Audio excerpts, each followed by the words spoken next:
In the winter of 1798, a 12-year-old girl named Mercy Harrow disappeared from the remote wilderness of Kentucky, leaving behind only blood-stained clothing and a diary filled with the most disturbing confessions ever recorded on the American frontier. For over 2 centuries, historians have debated whether the events described in those pages could possibly be true. But recently discovered court documents from the territorial government suggest that something far more sinister than anyone imagined was happening along the treacherous wilderness trail. The diary reveals not just the story of a child bride's tragic fate, but evidence of a systematic murder operation that claimed the lives of at least 47 innocent families seeking new lives in the Western Territories. What makes this case particularly haunting is that Mercy Harrow wasn't just a victim. She may have been the only witness to one of the most prolific killing sprees in early American history, trapped in a nightmare where her own husband was the architect of unspeakable horrors. Before we continue with the story of Mercy Harrow and the dark secrets buried along Kentucky's wilderness trail, I want to ask you to hit that subscribe button and tell me in the comments what state or city you're listening from. Because this story shows us that evil can hide behind the most charming faces, even in the places we call home. The tale begins not with murder, but with what appeared to be an innocent romance that would soon spiral into one of the most chilling discoveries in frontier history. The Kentucky of 1798 was a land caught between civilization and wilderness, where the promise of fertile farmland drew thousands of families westward along the notorious Wilderness Trail. This narrow, treacherous path cut through the Cumberland Gap, winding through dense forests and rocky gorges where travelers often disappeared without a trace. The territorial government attributed most disappearances to hostile Cherokee raids, wild animals, or simple accidents. After all, the frontier was unforgiving, and death was a constant companion for those brave enough to seek their fortunes in the Western Territories. Cumberland County, where our story unfolds, was particularly isolated in those days. The nearest territorial courthouse was 3 days hard riding through dangerous terrain, and law enforcement consisted of a handful of appointed magistrates who rarely ventured beyond the established settlements. This lawless landscape became the perfect hunting ground for those with darker intentions, where a man could disappear a family and face no questions, where screams in the night were dismissed as the sounds of nature claiming another victim. It was into this harsh world that 11-year-old Mercy Harrow arrived in the autumn of 1797, orphaned when her parents succumbed to fever during their journey from Virginia. She had been traveling with the Caldwell family, distant relatives who reluctantly agreed to care for her until they could find her more permanent arrangements in one of the established settlements. But fate, or perhaps something far more sinister, had other plans for young Mercy. The girl was striking even at her tender age, with auburn hair that caught the firelight and green eyes that seemed far too knowing for someone so young. She possessed an unusual intelligence, having been taught to read and write by her mother, skills that were rare among frontier children. These very qualities that should have been her greatest assets would soon become the tools of her entrapment, making her both an ideal victim and the perfect witness to horrors that would haunt her brief remaining days. Daniel Crenshaw appeared in their camp on a cold October evening, like an answer to the Caldwell family's prayers. At 19, he was tall and broad-shouldered, with the kind of easy confidence that came from surviving on the frontier. His dark hair was neatly trimmed despite the wilderness setting, his clothes were well maintained, and most importantly, he spoke with the cultured accent of someone who had received an education back east. When he claimed to be a professional guide who helped families navigate the dangerous passages to the fertile lands beyond the mountains, the Caldwells saw him as a godsend. "I've been guiding families through these trails for 3 years now," Daniel told them that first night, his voice warm and reassuring around the campfire. "Lost only 2 families to Cherokee raids, and that was early on before I learned all the safe routes. These days, I can get you through without seeing a single hostile face." What the Caldwells couldn't know was that Daniel Crenshaw had indeed been in the wilderness for 3 years, but not as a guide. He had been perfecting something far more sinister. A system of murder so efficient and well disguised that the territorial authorities never suspected the truth. The two families he claimed to have lost to Cherokee raids had not fallen victim to hostile natives.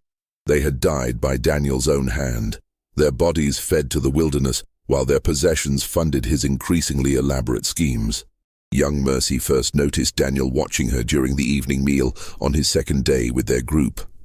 While the adults discussed routes and provisions, she felt his eyes upon her with an intensity that made her stomach flutter in ways she didn't understand. At 11, she had never experienced romantic attention, but there was something in Daniel's gaze that spoke to the part of her that was already beginning to mature into womanhood. "You're quite different from most frontier girls," he said to her quietly as she helped clean the cooking pots by the stream. "You have learning.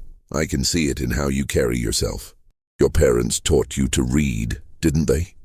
Mercy nodded shyly, surprised by his attention. "Mama said education was the one thing no one could take from me, no matter how poor we became." Daniel smiled, and in the flickering light of the dying campfire, his expression seemed almost tender. "Your mother was a wise woman. Intelligence in a woman is a rare and precious thing out here. Most of these frontier families treat their daughters like breeding stock, but you could be something special." Those words planted the first seeds of what would become Mercy's downfall. In a world where she had been treated as a burden since her parents' death, Daniel's attention felt like salvation. He began seeking her out for small conversations, asking about the books she had read, listening to her thoughts about their journey with what seemed like genuine interest. The Caldwell family, grateful for Daniel's guidance and eager to reach their destination before winter set in completely, failed to notice the subtle courtship taking place right under their noses. They were too focused on the practical matters of survival to pay attention to the way their young charge's eyes lit up whenever the handsome guide spoke to her, or how she had begun taking extra care with her appearance each morning. It was on the night of October 23rd, 1797, that Daniel made his move. Not on the Caldwells, but on Mercy's heart. He approached her as she sat apart from the others, writing in the small journal her mother had given her before dying. "I've been thinking about something," he said, settling beside her on the fallen log where she sat. "The Caldwells plan to leave you with the Methodist mission in Lexington, don't they?" Mercy nodded, her heart sinking at the reminder. She had been dreading that moment for weeks. "That's no life for a girl like you," Daniel continued, his voice dropping to an intimate whisper. "Those mission women will try to break your spirit, make you into another docile frontier wife, pumping out babies for some farmer who can't even read his own name." "What choice do I have?" Mercy asked, her voice barely audible. "I have no family, no money, nowhere else to go." Daniel was quiet for a long moment, and when he spoke again, his words would seal both their fates. "You could come with me." The proposal that followed was everything a romantic 11-year-old girl could dream of. Daniel painted a picture of a life filled with adventure and purpose. She would be his partner in guiding families to safety, using her intelligence and education to help him keep detailed records of routes and weather patterns. They would travel together through the most beautiful wilderness in America, building a life based on helping others achieve their dreams. "I know you're young," he said, taking her small hand in his larger one. "But frontier life makes adults of children quickly. You're already more mature than girls 3 years older who've lived sheltered lives back east. I can protect you, provide for you, and give you a purpose that makes use of your gifts." What Mercy couldn't see in the darkness was the cold calculation behind Daniel's romantic words. He had been watching her not with love, but with the predatory instincts of someone who recognized a perfect victim. Her intelligence made her useful. Her orphaned status made her vulnerable, and her youth made her malleable. Most importantly, her education meant she could serve a specific purpose in his growing operation, keeping detailed records that would help him identify the wealthiest targets and plan their elimination with military precision. The wedding took place 3 days later, in a crude ceremony performed by a traveling preacher Daniel claimed to have encountered on the trail. The Caldwells, relieved to have Mercy's future settled without the expense and trouble of delivering her to Lexington, gave their blessing readily. They even contributed some of their precious supplies as a wedding gift, never suspecting they were funding the beginning of something monstrous. As Mercy Harrow became Mercy Crenshaw on that cold autumn morning, she believed she was the luckiest girl on the frontier. Within 2 months, she would be pregnant. Within 6 months, she would discover the true nature of the man she had married. And within 8 months, she would be dead. But not before recording the most terrifying account of systematic murder ever documented on the American frontier. The nightmare was about to begin. The first winter of Mercy's marriage passed like a dream she would later describe in her diary as too beautiful to last. Daniel had built them a sturdy cabin in a secluded valley about 15 miles from the main wilderness trail, hidden among old-growth oaks and protected by steep, rocky outcroppings that made it nearly invisible to passing travelers. The location, he explained, was perfect for their guide service. Close enough to the trail to intercept families in need of help, but remote enough to provide privacy and safety. Mercy threw herself into the role of frontier wife, with the enthusiasm of a girl finally finding her place in the world. She kept meticulous records in her neat handwriting, documenting weather patterns, noting which passes remained clear of snow, and tracking the movements of game that would indicate safe camping sites. Daniel praised her work constantly, telling her she was invaluable to their operation. "You have a mind for details that most men lack," he would say, reviewing her careful notes by candlelight. "When spring comes and the heavy migration begins, we'll be the most successful guide service on the trail. We'll be able to pick and choose only the best families, the ones with real money to pay for quality service." It was during those long winter evenings that Mercy fell completely under Daniel's spell. He was an educated man who had attended college in Philadelphia before heading west, and he shared with her books he claimed to have carried from his former life. They read together by the fire, Shakespeare's sonnets, passages from the Bible, even some of the philosophical works that were becoming popular among educated Americans. For a girl who had feared she would never again have access to learning, these evenings felt like paradise. The pregnancy began in December, and Mercy's joy was complete. At 12, she felt mature enough to handle the responsibilities of motherhood, especially with Daniel's constant support and encouragement. He was tender with her during the difficult early months, preparing special teas to ease her morning sickness and rubbing her feet when they swelled from long days of walking. But there were small things that began to trouble her as winter gave way to spring.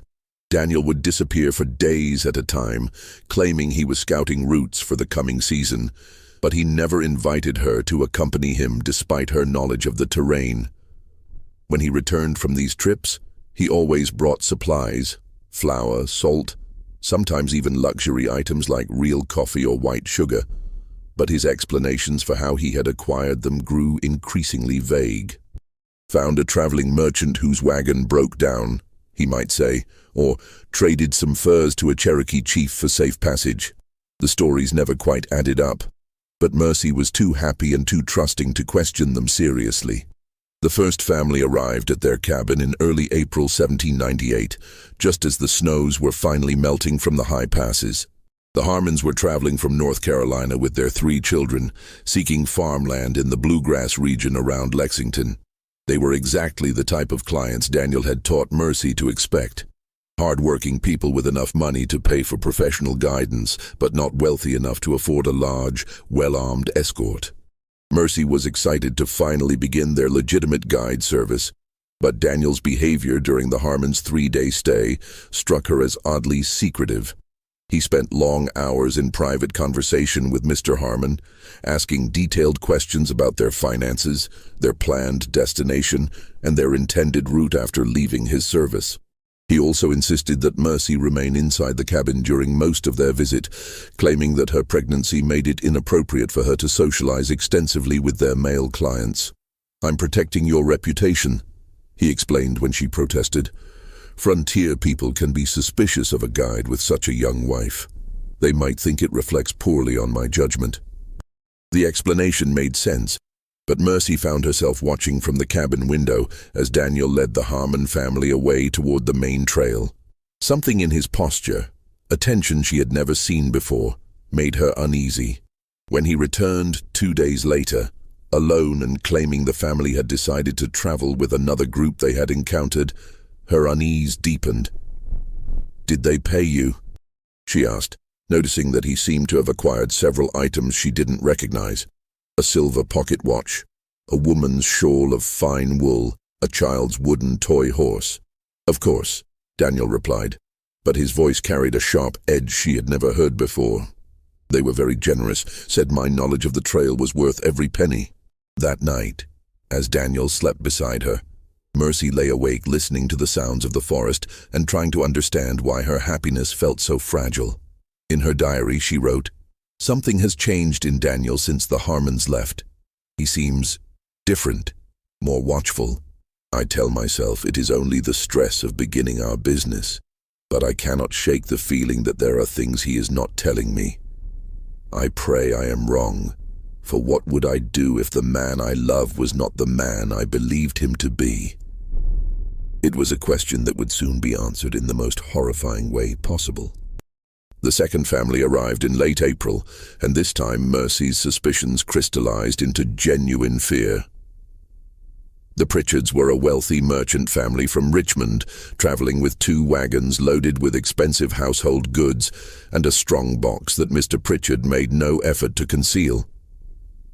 They had hired Daniel specifically because his reputation as a reliable guide had spread among the better-class emigrants heading west. But from the moment the Pritchards made camp near their cabin, Daniel's behavior became increasingly erratic. He insisted that Mercy remain hidden entirely during their stay, claiming she was too ill with pregnancy complications to receive visitors. When she protested that she felt perfectly well, his response chilled her to the bone. "You will do as I say, Mercy, without question. There are aspects of this business you're too young and innocent to understand. Your job is to trust me and follow my instructions exactly." The tone was so harsh, so unlike the gentle husband she had known, that Mercy found herself obeying without further argument. But her compliance didn't stop her from watching and listening from the cabin's single window as Daniel entertained their guests. What she observed over the next 3 days filled her with growing dread. Daniel was asking the same probing questions he had asked the Harmons, but with the intensity that seemed almost predatory. He wanted to know exactly how much money they carried, what their travel plans were beyond his guidance, and most disturbingly, whether anyone back in Virginia was expecting regular correspondence from them during their journey. "We're hoping to establish ourselves quickly," Mrs. Pritchard confided during one evening meal that Mercy could hear clearly from her hiding place. "My husband has letters of introduction to several businessmen in Lexington, and we're hoping to purchase a large tract of land before winter." "Wise planning," Daniel replied, and even from a distance Mercy could hear something cold in his voice. "And no doubt your family back in Richmond will be eager for news of your safe arrival." "Oh, we have no family left in Virginia," Mr. Pritchard said with a laugh. "That's part of why we're making this move. We're free to start completely fresh with no one depending on us or expecting regular letters." That night, Mercy heard Daniel moving around outside the cabin long after their guests had retired to their wagons. When she peered through the window, she saw him examining the Pritchards' horses and wagons with the focused attention of someone conducting an inventory. The sight sent ice through her veins, though she couldn't yet articulate why. The next morning, Daniel announced that he would personally escort the Pritchards through the most dangerous section of the trail, a narrow passage through Devil's Canyon where Cherokee raids were supposedly common. He would be gone for at least a week, he told Mercy, and she was to remain at the cabin no matter what she heard or saw. "Promise me," he said, gripping her shoulders with painful intensity. "Promise me you won't leave this cabin for any reason until I return." Mercy promised, but as she watched Daniel lead the heavily loaded Pritchard wagons toward the canyon trail, every instinct screamed that something was terribly wrong. She spent the day pacing the cabin like a caged animal, her pregnancy making her movements awkward, but doing nothing to calm her agitation. It was near sunset when she heard the first gunshot echoing from the direction of Devil's Canyon. Then another. Then screaming, high-pitched and desperate, cut short with terrifying abruptness. The sounds continued for perhaps 10 minutes before fading into a silence that seemed to swallow the entire forest. Mercy spent that night huddled in the cabin with Daniel's hunting rifle across her lap, jumping at every sound from the darkness outside. When morning came with no sign of his return, she made a decision that would change everything. She would venture just far enough toward the canyon to see if she could determine what had happened. The trail to Devil's Canyon was easy to follow, marked by the deep ruts of the Pritchard wagons and the hoof prints of their horses. But about 2 miles from the cabin, Mercy made a discovery that stopped her cold. There, partially hidden behind a large boulder, was a camp that was clearly not temporary. Someone had been using this site regularly, and recently.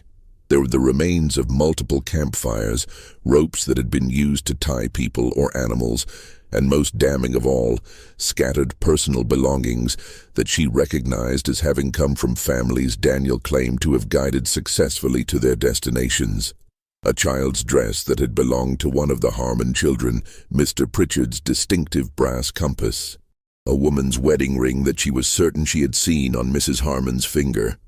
But it was what she found hidden beneath a canvas tarp that shattered her world completely. Daniel had been keeping trophies, not just valuable items, but personal mementos that told the story of systematic murder.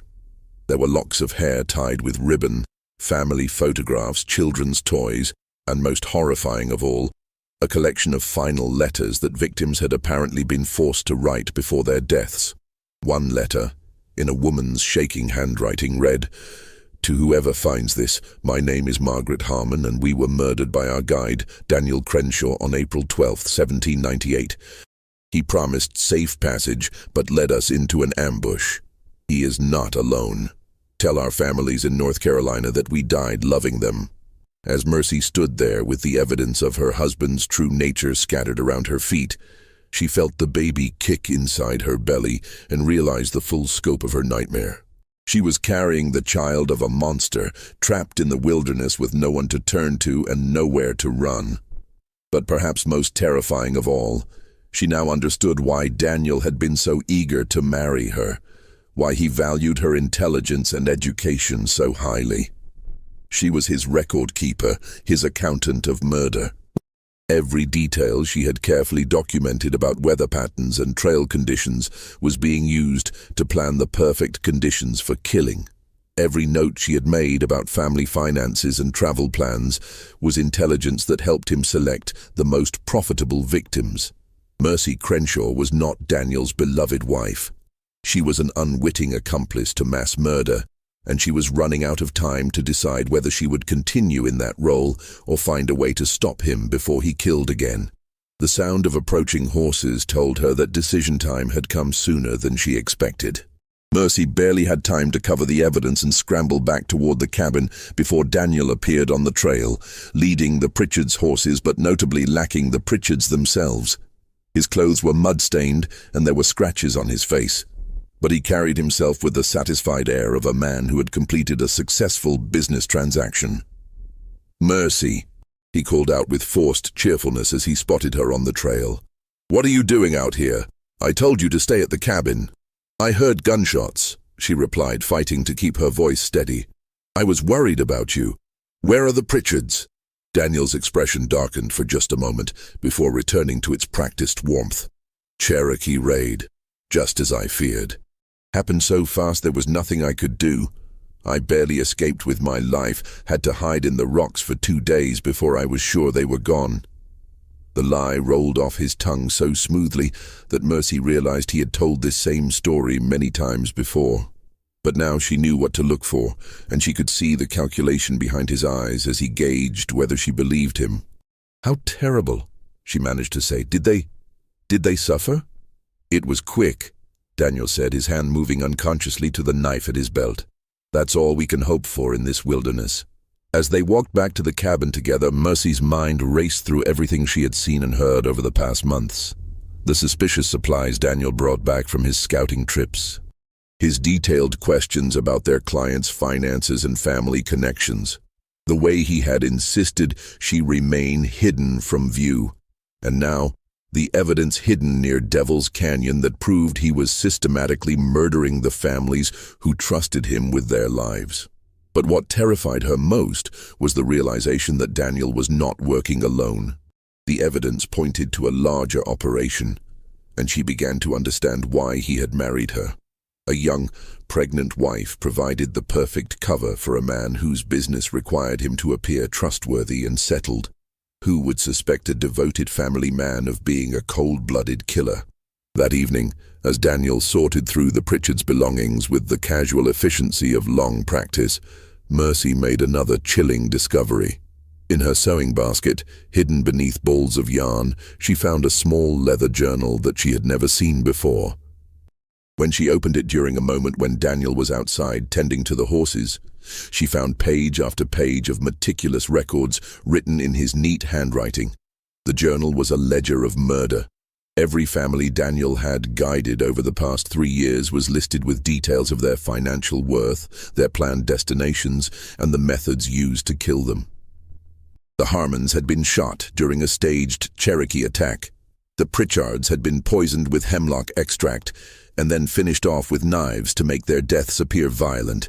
But it was the final entries that made Mercy's blood run cold. Daniel was planning to kill her immediately after the baby was born. In his calculation, a crying infant would be a liability that could attract unwanted attention, and a wife who had seen too much was an even greater risk. He had already identified a story to explain her disappearance. She would die in childbirth, a common enough occurrence on the frontier that no one would question it. The journal also revealed the scope of his operation. Daniel was part of a network of at least 6 men who worked different sections of the Wilderness Trail, sharing information about wealthy targets and coordinating their attacks to avoid suspicion. They had killed at least 47 families over the past 3 years, accumulating a fortune in gold, jewelry, and valuable goods that they converted to cash through contacts in New Orleans and Charleston. As Mercy sat there reading the documented evidence of mass murder, she felt the baby kick violently inside her, as if responding to her terror. She was 7 months pregnant, isolated in the wilderness with a man who planned to kill her in 2 months, and she had no idea how many other killers might be nearby. But perhaps most terrifying of all, she realized that someone was watching her read the journal. Through the cabin window, she could see a figure moving in the tree line. Someone Daniel had not told her about. Someone who had been observing their cabin for who knew how long. Just when we thought we'd seen it all, the horror in Mercy's situation intensifies. If this story is giving you chills, share this video with a friend who loves dark mysteries, hit that like button to support our content, and don't forget to subscribe to never miss stories like this. Let's discover together what happens next in this nightmare that consumed the Kentucky wilderness. When Daniel returned to the cabin that night, Mercy forced herself to act normally despite the journal hidden beneath her mattress. But she noticed that he kept glancing toward the window, and she realized he was communicating with whoever was watching from the forest. The net was closing around her, and she was running out of time to save not only her own life, but the life of her unborn child. The next morning brought a new horror. A 4th family was approaching their cabin, and from Daniel's reaction, Mercy knew they would not survive the encounter. The Carver family arrived on a crisp morning in early June, and Mercy knew immediately that they were walking into a death trap. John Carver was a prosperous lawyer from Charleston, traveling with his pregnant wife, 2 young daughters, and a wagon loaded with law books, fine furniture, and a chest that clinked with the unmistakable sound of gold coins when it was unloaded. Daniel's eyes lit up when he saw their wealth, but Mercy also noticed something else. Hand signals being exchanged between her husband and figures moving through the trees surrounding their cabin. The network was mobilizing for what would clearly be their most profitable kill yet. "Mr. Carver," Daniel said with his most charming smile, "you've come at the perfect time. I know exactly the route to get your family safely to Lexington, and with 2 pregnant ladies to consider, we'll take extra precautions." As the families set up camp near the cabin, Mercy fought a desperate internal battle. She had spent weeks planning how she might escape Daniel's control, but she had never imagined she would be forced to watch innocent people walk toward their deaths. The Carver children, aged 8 and 10, were playing near the stream while their parents discussed travel plans with Daniel, completely unaware that they had perhaps hours left to live. The eldest Carver daughter, Sarah, reminded Mercy painfully of herself at that age, bright, curious, full of questions about the world around her. The girl had approached Mercy earlier that morning, fascinated by the idea of meeting another young wife on the frontier. "Are you really only 13? Sarah had asked with the innocent directness of childhood. "Mama says I won't be ready for marriage for years yet, but you seem so grown up and wise." Those words cut through Mercy like a knife, reminding her of how quickly innocence could be destroyed on the frontier. She looked at Sarah's trusting face and saw herself 8 months earlier, believing in Daniel's promises and dreaming of a romantic life in the wilderness. The parallels were too painful to ignore. Throughout the day, Mercy watched Daniel work his deadly charm on the Carver family. He regaled them with stories of successful journeys, showed them his carefully drawn maps, and discussed the safest routes through Cherokee territory with the authority of someone who had genuinely guided families to safety. His performance was so convincing that even Mercy, who knew the truth, found herself momentarily believing in the fiction. But she also noticed the subtle preparations being made for murder. Daniel's scouting trips around the camp were actually reconnaissance missions, identifying the best positions for his accomplices to attack. His detailed questions about the family's finances were intelligence gathering for the theft that would follow their deaths. And his insistence on leaving early the next morning was designed to get them away from the cabin before any other travelers might witness what was about to happen. That evening, as both families shared a meal around the campfire, Mercy made her decision. When Mrs. Carver complimented the stew and asked for the recipe, Mercy saw her opportunity.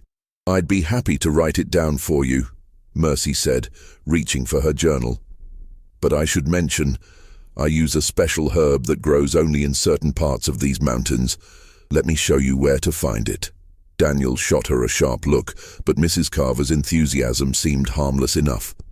As Mercy led the pregnant woman toward the stream under the pretense of gathering herbs, she whispered urgently, "You must listen to me very carefully. Your lives depend on it." Mrs. Carver's face went pale as Mercy quickly explained what she had discovered about Daniel's true profession. At first, the woman clearly thought Mercy was suffering from pregnancy-induced hysteria. But when Mercy showed her the hidden journal pages she had torn out and hidden in her apron, Mrs. Carver's disbelief turned to terror. "My God," Mrs. Carver whispered, her hands shaking as she read Daniel's meticulous records of murder. "How many families? How long has this been happening?" 3 years at least," Mercy replied, her voice barely audible above the sound of the stream. "Maybe longer. Your family isn't just random victims. Daniel chose you specifically because you're wealthy, traveling alone, and no one back in Charleston is expecting regular letters." Mrs. Carver's face crumpled as the full implications hit her. "The children. Oh God, what about my children?" We have to warn my husband," she whispered. "No," Mercy said firmly, gripping the woman's arm. "Daniel's not alone. There are at least 3 others watching us right now. If you act suspicious, they'll kill everyone immediately. We need a different plan." The plan that followed was born of desperation and the kind of courage that only emerges when faced with absolute evil. Mercy had spent months studying Daniel's operation, learning his signals, understanding his methods. She knew that his network relied on coordination and timing. If she could disrupt either, she might create enough confusion to give the Carvers a chance to escape. "Listen carefully," Mercy whispered. "Mercy, Daniel will suggest leaving at dawn, taking you through Devil's Canyon where the attacks usually happen. But tonight, I'm going to create a diversion. When you see the signal fires, you take your family and run toward the main trail. Don't stop, don't look back. And don't trust anyone you meet until you reach the territorial militia post at Boonesborough. What about you? Mrs.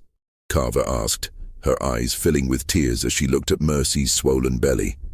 I can't run, Mercy said simply, but I can give you time. That's all that matters now. What followed was the most desperate gambit of Mercy's young life. She convinced Mrs. Carver to return to camp and act normally while she made her final preparations.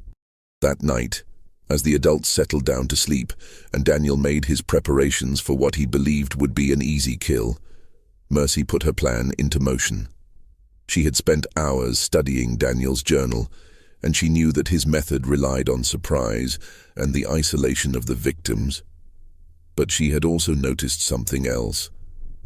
The killers were superstitious men who feared anything that might attract the attention of territorial authorities.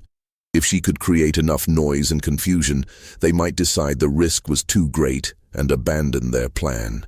At midnight, Mercy crept from the cabin, moving with the careful stealth Daniel had taught her during their months together. Her pregnancy made her movements awkward, but adrenaline and desperation gave her strength she didn't know she possessed.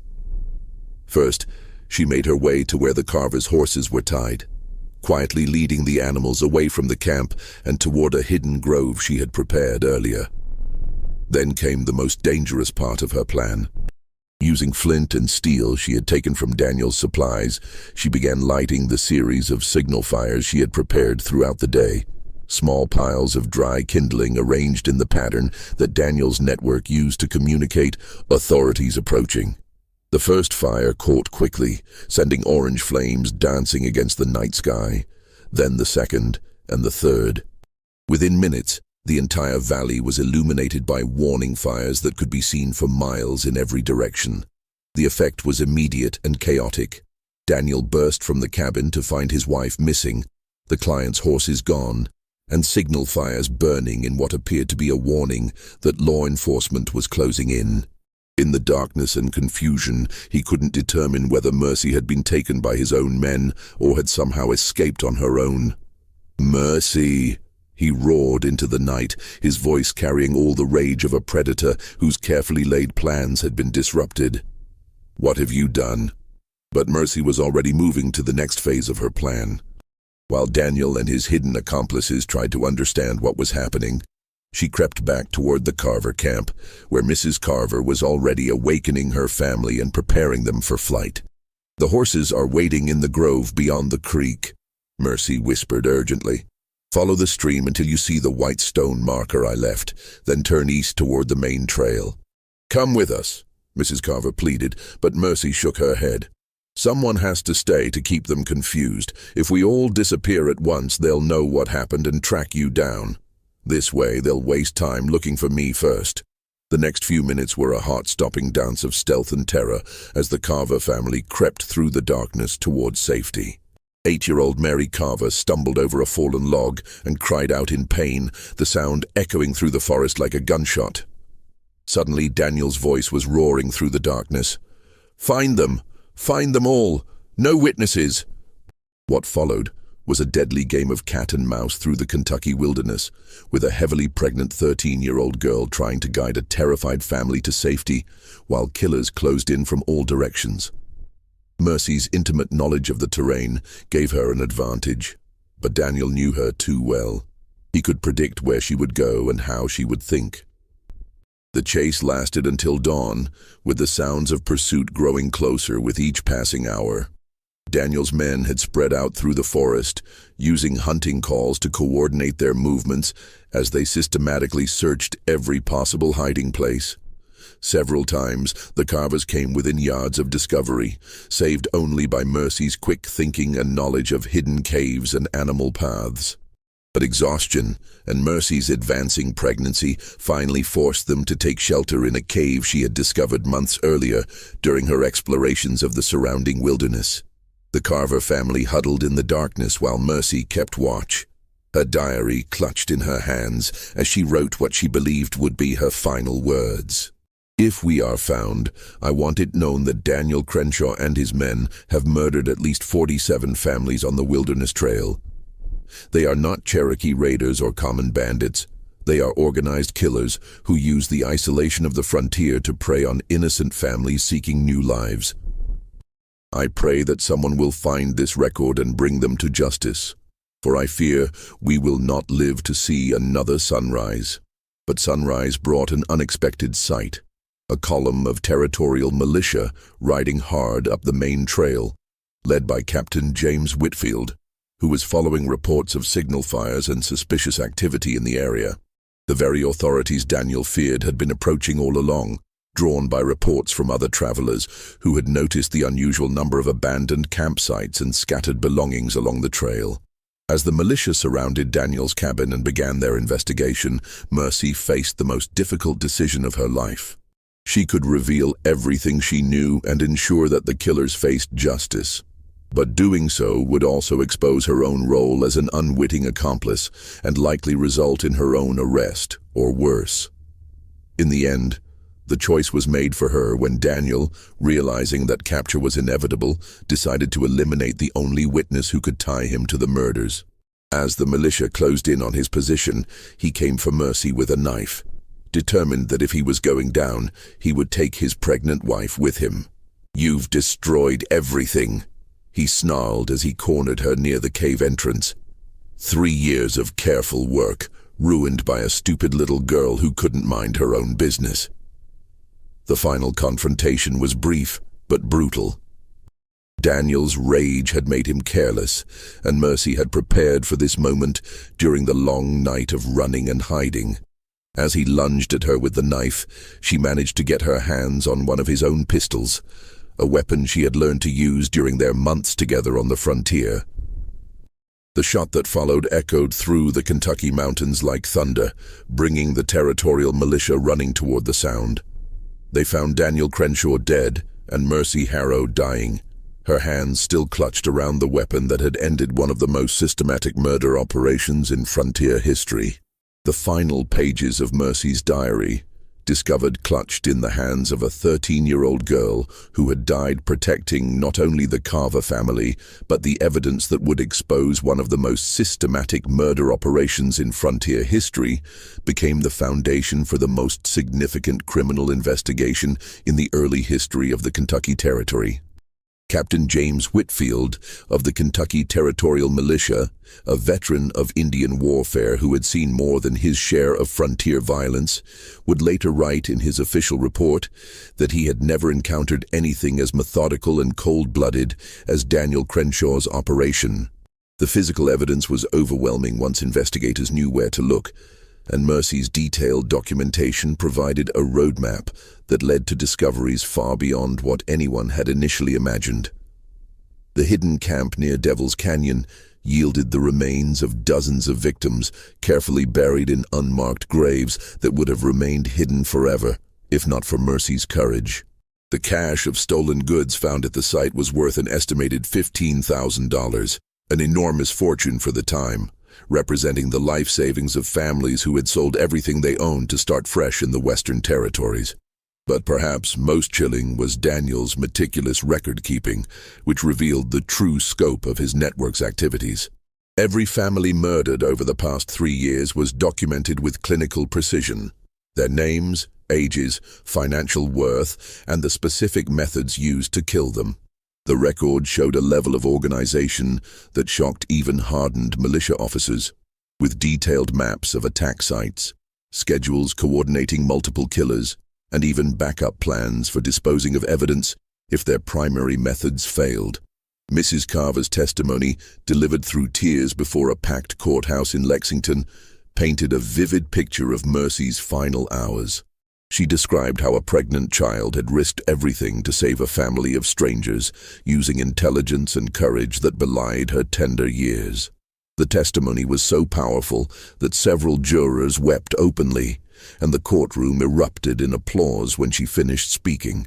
The investigation that followed Mercy's sacrifice led to the arrest of 7 men involved in the network, though authorities suspected that at least 3 others had escaped to other territories before they could be apprehended.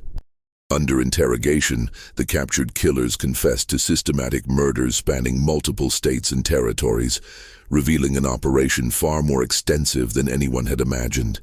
The network had been operating for at least 5 years, not 3, as Daniel's records suggested.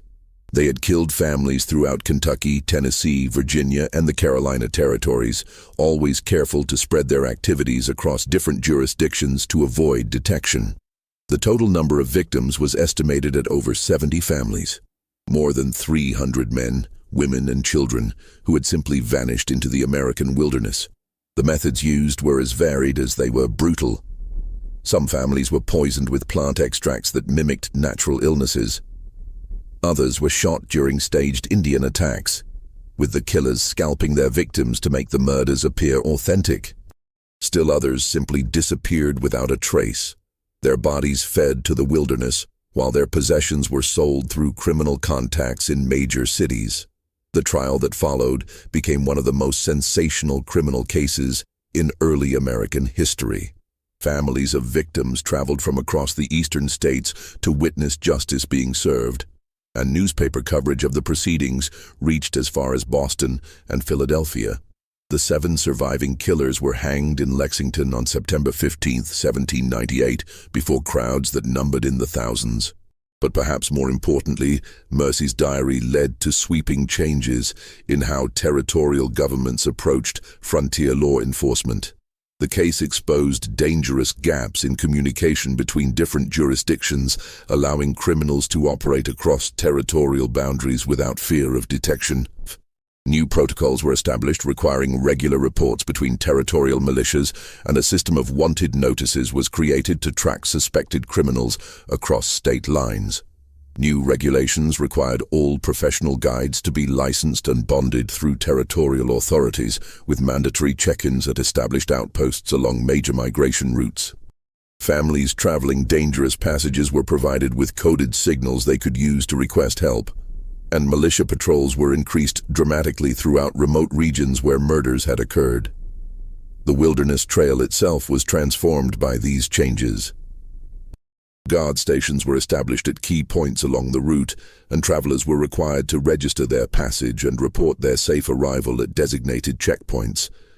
The system, while not perfect, made it virtually impossible for another operation like Daniel's to succeed. The impact extended beyond law enforcement. Churches throughout the frontier began organizing support networks for orphaned children, recognizing that Mercy's vulnerability had made her an ideal victim for Daniel's manipulation. The Methodist Mission in Lexington, where Mercy was originally supposed to be placed, established new protocols for placing orphaned children with carefully vetted families rather than leaving them in institutional care. The Carver family, whose lives had been saved by Mercy's sacrifice, dedicated themselves to ensuring that her story would not be forgotten.